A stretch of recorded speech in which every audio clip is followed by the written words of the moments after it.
कब कंपटीशन अर्थात युद्ध नहीं रहा?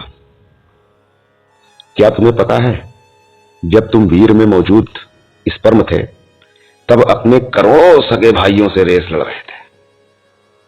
सबको पिछाड़ मैं ही जन्म लूंगा। फिर तुम जाइगोट बने, माइटोसिस करके मां के गर्भ में गोते लगा रहे थे। हर तरफ समुद्री पानी, तुम्हारी सांस तक नहीं थी, मछली के जैसा गिल्स था।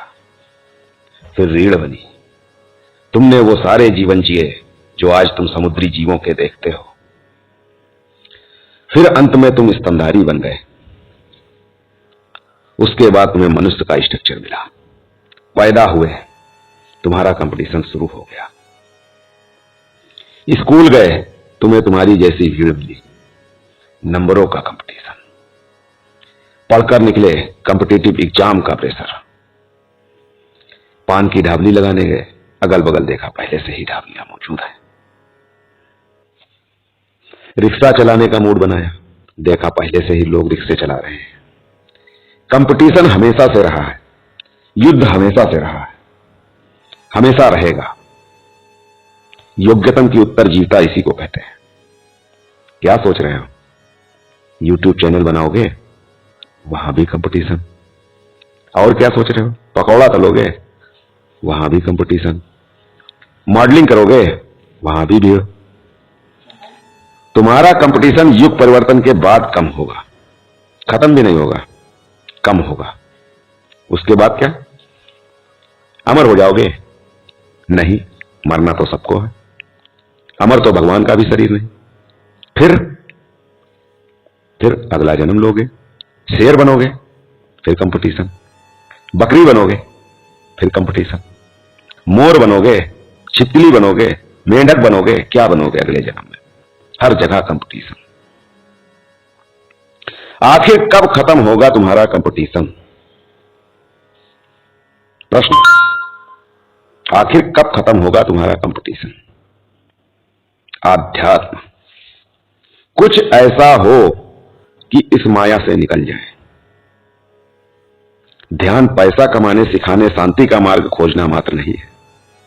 ध्यान पैसा कमाने सिखाने का मार्ग नहीं है। शांति नहीं मिल रही है, ध्यान कर लो ना। ध्यान समाधि कंपटीशन से मुक्ति है।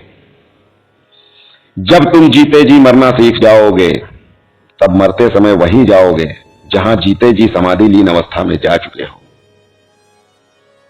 यह सब कैसे होगा? ब्रह्मांड में इतनी जगह है, इतनी जगह है कि तुम एक गैलेक्सी के मालिक तक बन सकते हो। तुम फंसे हो धरती खरीदने की जंग में।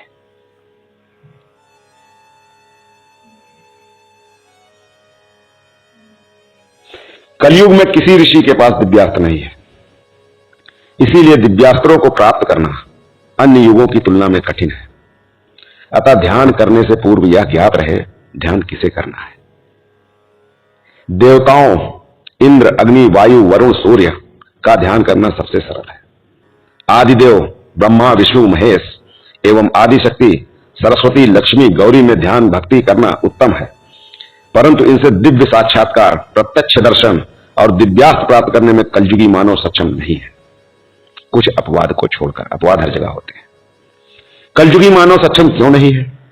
उत्तर, क्योंकि अनावश्यक जनसंख्या वृद्धि से मानव का प्रकृति, कॉमन भाषा में डीएनए, संक्रमित असंतुलित हो चुका है। संक्रमित असंतुलित कैसे? उत्तर, अभी संसार में जितने भी जीव शेष हैं वो केवल 10% जातियां ही हैं, बाकी के 90% तो लुप्त हो गए। यदि संसार में किसी जीव का स्वार्थ अनावश्यक बढ़ जाता है, तब वह अत्यंत दुर्बल अल्प बुद्धि जातियों के जीवों पर स्वार्थ पूर्ति के लिए अत्यधिक अत्याचार करता है। मनुष्य के अनैतिक, विवेकहीन, स्वार्थवश लगभग 90% जीवों के जाति लुप्त हो चुके हैं, अर्थात इनके जड़ ही लुप्त हो गए, बस चेतन ही बच गए। अब इन 90% चेतनाओं को पर्याप्त जड़ नहीं मिलता, इसीलिए ये बचे हुए 10% जड़ में ही इन चेतनाओं को जन्म लेना पड़ता है, और इन्हीं 10% जड़ की जनसंख्या में वृद्धि करके भरपाई करते हैं। सरल अर्थों में समझ लीजिए, यदि मनुष्य के कारण कोई जीव लुप्त हो जाता है तो उस जीव का वर्तमान भविष्य का असंख्य वंश जीव रूपी जड़ भी समाप्त हो जाता है। इस असंख्य जीवों की भरपाई कैसे होगी? उत्तर, मायावी संसार में जड़ अर्थात प्रकृति, चेतन अर्थात पुरुष का संतुलन आवश्यक है। संतुलन नियमानुसार ये लुप्त जीव मनुष्य रूपी जड़ में जन्म लेते हैं, तभी संसार संतुलित रहेगा। लुप्त जीवों को जड़ तो मिल गया, परंतु संक्रमित असंतुलित मनुष्य के चेतन के मूल्य पर।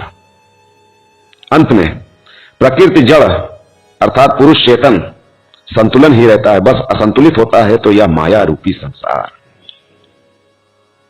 तभी बोला जाता है माया असत्य है, रूप का अंतहीन चक्र।